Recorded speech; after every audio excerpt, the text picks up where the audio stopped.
So we're going to come over here and check out this stuff that D&E Fencing just dropped off. We haven't gone live in probably over a year.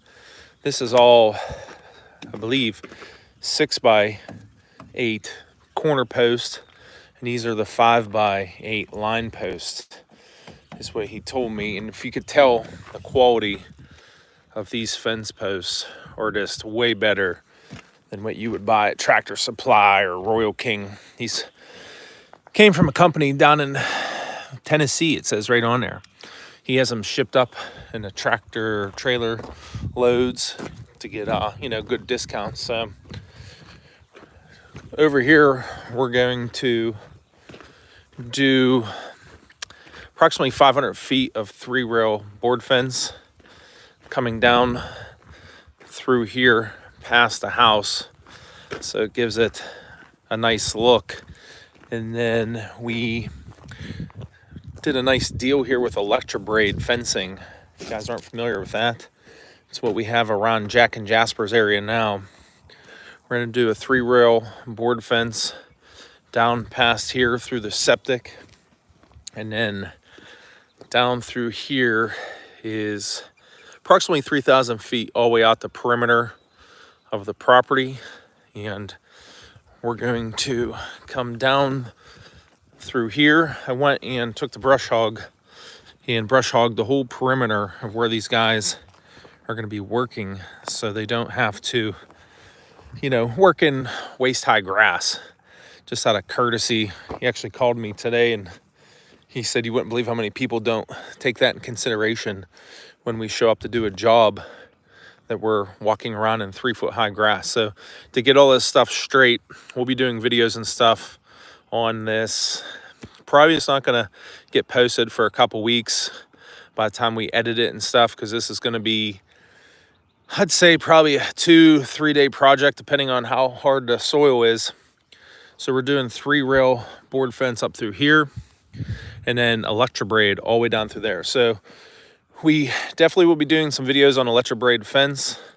Dealt with a gentleman from up in Canada who is a distributor of it, and excited to work with him on this stuff. It's a great product. Keisha's used it for years in the past, and we just want to get it out there for people that are into, having horses instead of doing the wire fencing where it could damage or hurt an animal. This stuff is very user-friendly when it comes to animals. So we're going to hop into the tractor here. If you notice, the front end is off. I got a video coming up. As engineers, you got to wonder what they're thinking whenever they design stuff. But check that video out. It's going to be coming here probably next few days. We're going to post that. So I'm going to fire up the tractor, and we'll take a ride down over the hill here, and you can see where I've cleared so these guys can work.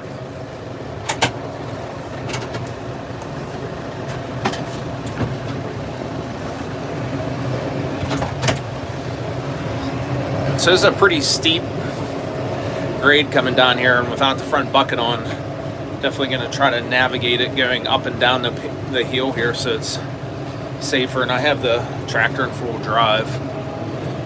We haven't had any rain in about 3 or 4 days, so things are definitely drying up here. But I have a couple guys that are supposed to come out and help me bale this. We've never baled our property yet. There's a ton of videos of us doing restoration, and we put lime down and trying to get it to, grow a strong root. And I'd say it's about 3 years mature now. It's definitely baleable now, and it's coming upon that season. This is the weekend before Memorial Day, so that's pretty much the go time around here, as long as it's dry enough.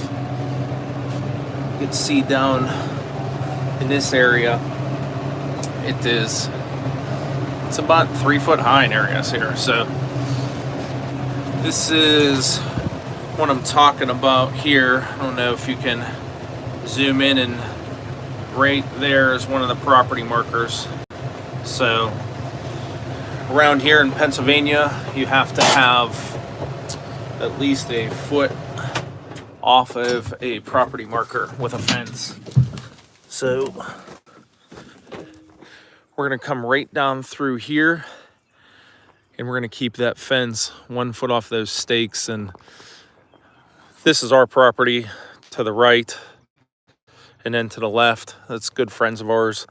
I do believe in the future I'm gonna be talking, I don't have to talk his wife into it. She loves animals. I gotta talk her husband into it. He's more of a sports car, dirt bike type of guy. So she's definitely on board for some animals and stuff, but they have a ton of property that I'm willing to help them restore here, especially if we can bale hay off here. So between both places, it's about 135 acres. So it's definitely a ton of property that we can for sure, hopefully, bale off of in the future. When I was brush hogging here earlier, I don't know if it's still here, but unfortunately, I kicked up a turkey nest here. There was a hen sitting on some eggs, and luckily she got away, but I don't think that she's gonna be able to, yeah, right here. So she unfortunately abandoned her eggs, but luckily she didn't get chopped up. It was, you know, this don't really do it justice here, but that grass is 2.5, 3 foot high, and she was so tucked in there. When I came through with the tractor last minute, she jumped up and just got out of the way. So unfortunately, these eggs aren't gonna make it because she hasn't been back to sit on them, but at least she lives to try again. So